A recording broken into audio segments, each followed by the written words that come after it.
ওম ভগবতে বাসুদেবায় নমঃ। নমস্কার, আমি জুই আর চলে এসেছি আপনাদের কাছে আরও একটি নতুন অধ্যায়ের আলোচনা নিয়ে।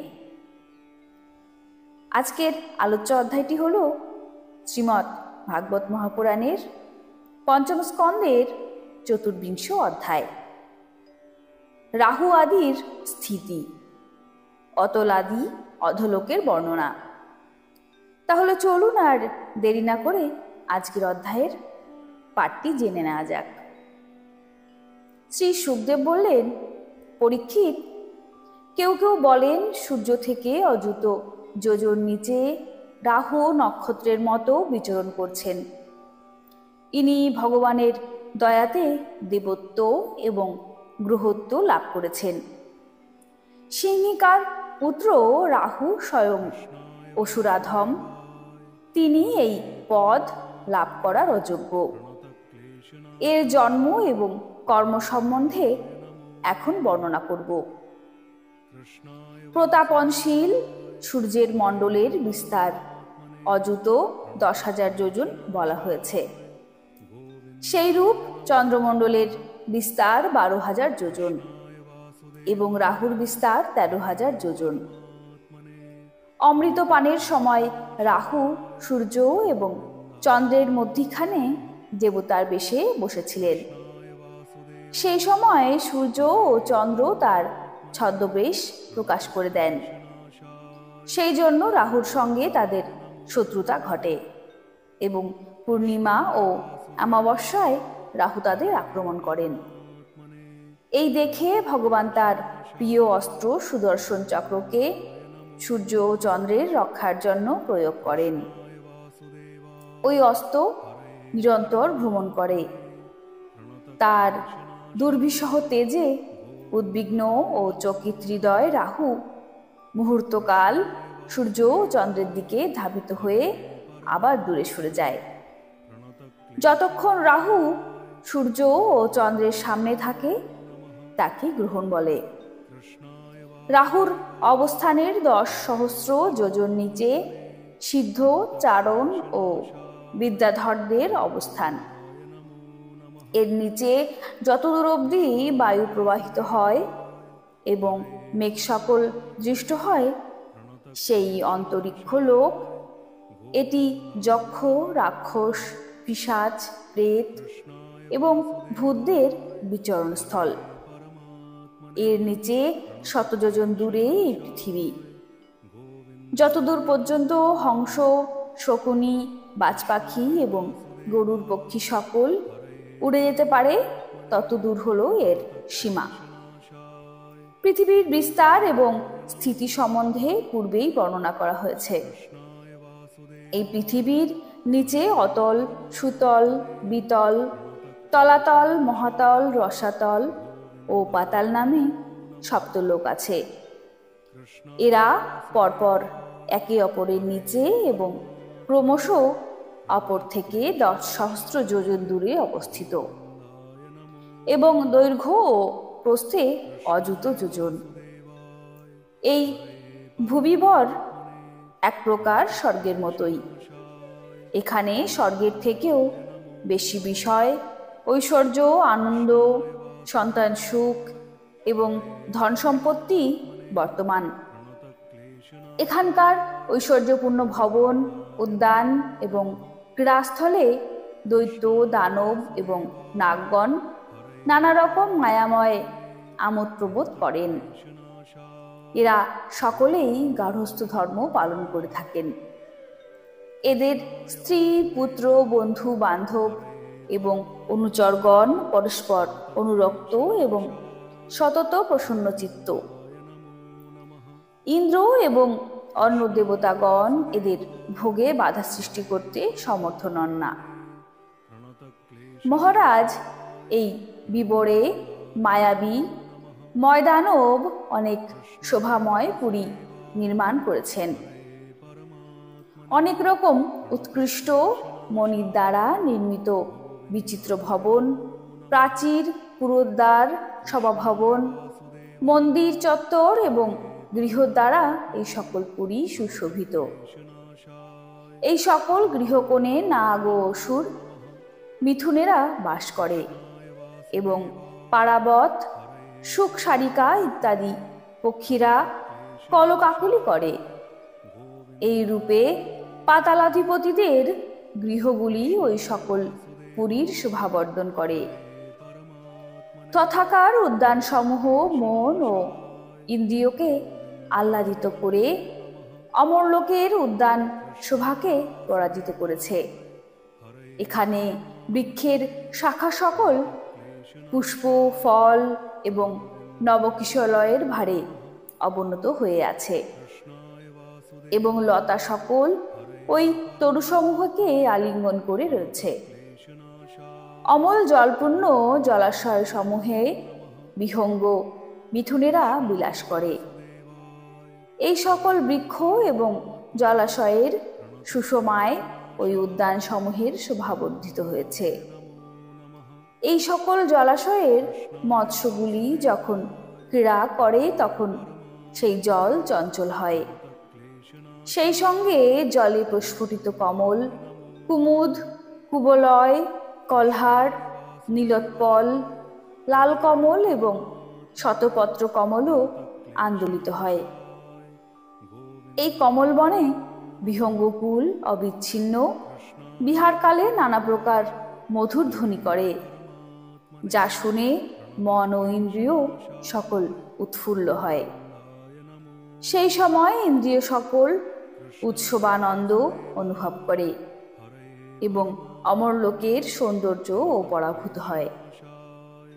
সেখানে সূর্যের প্রকাশ না থাকায় দিন রাত্রির কাল বিভাজনিত ভীতি নেই। নাগশ্রেষ্ঠ গণের মাথার মণি সকল সেখানকার অন্ধকারকে বিনাশ করে। এই সকল স্থানের অধিবাসীরা ঔষধি রস, রসায়ন, অন্নভোজন ও পান স্নানাদি সেবন করেন। ওই সকল পদার্থ স্বর্গীয়।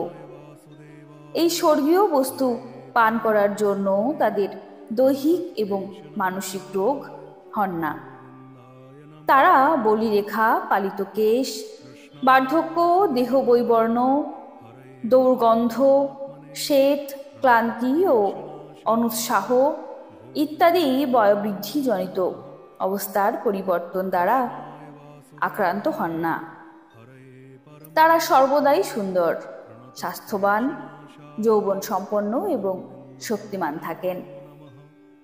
সেই সকল পূর্ণপুরুষদের ভগবানের তেজময় সুদর্শন চক্র ব্যতীত অন্য প্রকারে মৃত্যু হয় না। সুদর্শন চক্র প্রবিষ্ট হলেই অসুরগণের ভীতা গর্ভবতী স্ত্রীদের গর্ভস্রাব ও গর্ভপাত হয়ে যায়। অতলে ময়দানবের পুত্র বল নামক অসুর বাস করে।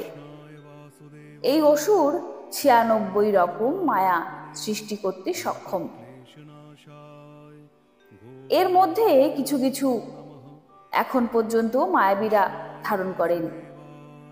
তিনি একবার জৃম্ভন করলে তার মুখ থেকে শৈরিণী নিজ বর্ণের পুরুষের সঙ্গে রমণকারিণী, কামিনী এবং পুংশ্চলী অত্যন্ত চরল স্বভাবা রমণী, এই ৩ প্রকারের স্ত্রী জাতির উৎপত্তি হয়। এরা ওই অতলের পুরুষদের হাটক নামক রস পান করিয়ে সম্ভোগ সমর্থ করে তোলে এবং তাদের সঙ্গে নিজেদের বিলাসপূর্বক অবলোকন, অনুরাগযুক্ত হাস্য, প্রেমালাপ এবং আলিঙ্গন দ্বারা ইচ্ছানুরূপ রমণ করে। সেই হাটক রস পান করে মনুষ্যেরা মদাত্ত হয়ে যায় এবং নিজেদের ১০ সহস্র হস্তির মতো বলবান মনে করে নিজেদের আমরা ঈশ্বর, আমরা সিদ্ধ, এই রকম সব বড় বড় কথা বলে। এই অতলের নিচে বিতল লোক। ভগবান হাটকেশ্বর নামে মহাদেব নিজের অনুচর ভৃত্যগণের সঙ্গে বাস করেন। তিনি প্রজাপতির সৃষ্টিবর্ধনের জন্য ভবানীর সঙ্গে মিথুনীভূত হয়ে বাস করছেন। তথায় এই দুজনের বীর্যে হাটকি নাম্নী এক শ্রেষ্ঠ নদীর উৎপত্তি হয়েছে। অগ্নিবায়ুর সাহায্যে প্রদীপ্ত হয়ে এই হাটক রস পান করেন এবং ফুৎকারে হাটক নামক স্বর্ণের উৎপাদন করেন। অসুরগণের অন্তঃপুরে পুরুষ এবং নারীরা এই সুবর্ণকে অলঙ্কার রূপে ধারণ করে থাকেন। বিতলের নিচে সুতল অবস্থিত, সেখানে বিরোচন পুত্র মহাযশস্বী উদার কীর্তির অধিবাসী বলি বাস করেন। ভগবান বিষ্ণু ইন্দ্রের প্রিয় কার্য সম্পাদন করার জন্য অদিতির গর্ভে বটু বামন রূপে জন্মগ্রহণ করে তার বলির নিকট থেকে ত্রিলোক অপহরণ করেন। তারপর ভগবানের কৃপাতেই বলি এই লোকে প্রবেশ করেন। তখন বলি এমন সমৃদ্ধি সম্পন্ন হন যে ইন্দ্র এবং অন্য দেবতারাও সেই রূপ সমৃদ্ধি প্রাপ্ত হননি। বলি ধর্মাচরণ পূর্বক সেই পূজ্যতম প্রভুর আরাধনা করেন এবং অদ্যাপি তথায় নির্ভয়ে বাস করেন। রাজন সমস্ত জীবের নিয়ন্তা এবং আত্মস্বরূপ পরমাত্মা বাসুদেব। তিনি পূজ্যতম ও পবিত্রতম। পরম শ্রদ্ধা, পরম আদর ও সমাহিত চিত্ত হয়ে তাকে ভূমি দানের ফলে বলির সুতলের ঐশ্বর্য প্রাপ্তি মুখ্য ফল নয়। ওই ঐশ্বর্য তো ক্ষণস্থায়ী, কিন্তু এই ভূমিদান সাক্ষাৎ মোক্ষের হেতু। মনুষ্যগণ যদি ক্ষুতকার পতন বা পদখলনের সময় বিবশ হয়ে একবার মাত্র ভগবানের নাম উচ্চারণ করে, তবে অনায়াসে তারা তাদের কর্মবন্ধন ছেদন করতে পারে। কিন্তু মুমুক্ষুগণ এই কর্মবন্ধনকে ছেদনের নিমিত্ত যোগ সাধন এবং অন্য অনেক উপায় অবলম্বন করে বহু কষ্টে ছেদন করতে সমর্থ হয়। অতএব সংযমী ভক্ত এবং জ্ঞানীদের স্বস্বরূপ প্রদর্শনকারী এবং সকল প্রাণীর আত্মা ভগবানের উদ্দেশ্যে ভূমিদানের ফল ঐশ্বর্য প্রাপ্তি এ কখনোই সম্ভব নয়। বলির সর্বত্র দানের পরিবর্তে ভগবান যদি মায়াময় ও ঈশ্বর বিস্মৃতিজনক ঐশ্বর্য দান করে থাকেন, তবে তিনি বলিকে অনুগ্রহ করেননি।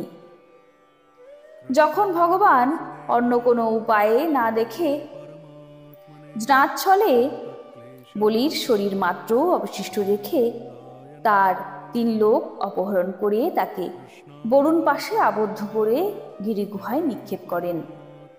তখন বলি বলেছিলেন, দুঃখের বিষয়, ইন্দ্র ঐশ্বর্যশালী এবং বিদ্বান হওয়া সত্ত্বেও পরমার্থ সম্পাদনে নিপুণ নন। তিনি সম্পত্তি পাওয়ার জন্য সুরগুরু বৃহস্পতিকে মন্ত্রী করেছেন, কিন্তু তাকে অবহেলা করে ভগবান বিষ্ণুর দাসত্ব প্রার্থনা না করে তার দ্বারা আমার এই রাজত্বে নিজের ভোগের জন্য প্রার্থনা করলেন। এই 3 লোক তো শুধুমাত্র 1 মন্বন্তর ধরে টিকে থাকবে, যা অনন্তকালের অংশ মাত্র। ভগবানের দাসত্বের কাছে এর কোনো মূল্যই নেই। আমার পিতামহ প্রহ্লাদ ভগবানের হাতে তার পিতা হিরণ্যকশিপুর মৃত্যু হওয়া সত্ত্বেও প্রভুর দাস্য প্রার্থনা করেছিলেন। ভগবান তাকে পৈতৃক পদ প্রদান করতে চেয়েছিলেন, কিন্তু তাকে ভগবান থেকে দূরে নিক্ষেপ করবে মনে করে তিনি পিতার নিষ্কণ্ঠক রাজ্য গ্রহণ করতে অস্বীকার করেছেন। প্রহ্লাদ তো মহানুভব ছিলেন। আমায় তো ভগবান কৃপা করেননি এবং আমার বাসনাকল এখনো শান্ত হয়নি। সুতরাং আমার ন্যায় কোন পুরুষ সেই মহানুভব প্রহ্লাদের নিকটবর্তী হতে সাহস করবে? রাজন এই বলি রাজার বিষয়ে পরে বিস্তারিতভাবে বর্ণনা করব। ভক্তের প্রতি ভগবানের হৃদয়ে সবসময় দয়াতে পরিপূর্ণ থাকে। সেই জন্য অখিল জগতের পরম পূজনীয় গুরু নারায়ণ স্বয়ং হস্তে গদা ধারণ করে সুতলে রাজা বলির দ্বারদেশে সর্বদা দণ্ডায়মান থাকেন।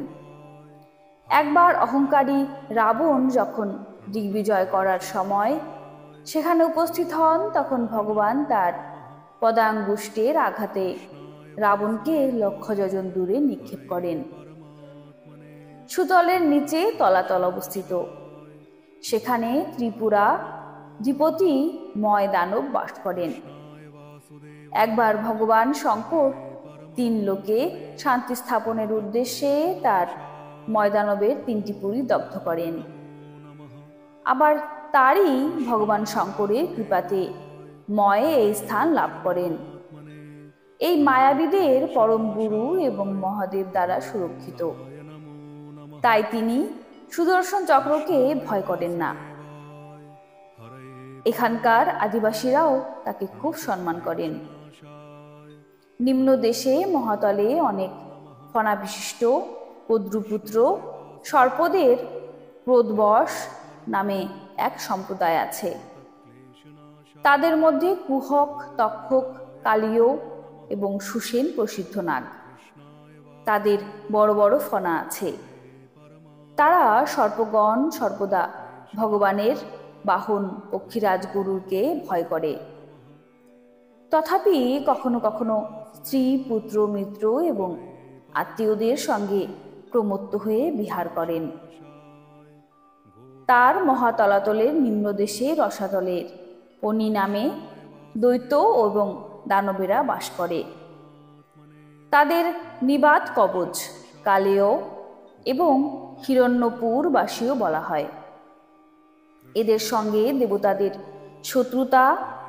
তারা জন্ম থেকে অতীব বলবান এবং মহাসাহসী, কিন্তু যার প্রভাব নিখিল লোকে বিস্তৃত, সেই শ্রীহরির তেজে তাদের তেজ প্রতিহত হওয়ায় তারা সর্পদের মধ্যে মতো লুকিয়ে থাকে এবং ইন্দ্র 2টি সরমার অভিশাপের কথা মনে করে সর্বদা ইন্দ্রকে ভয় করে।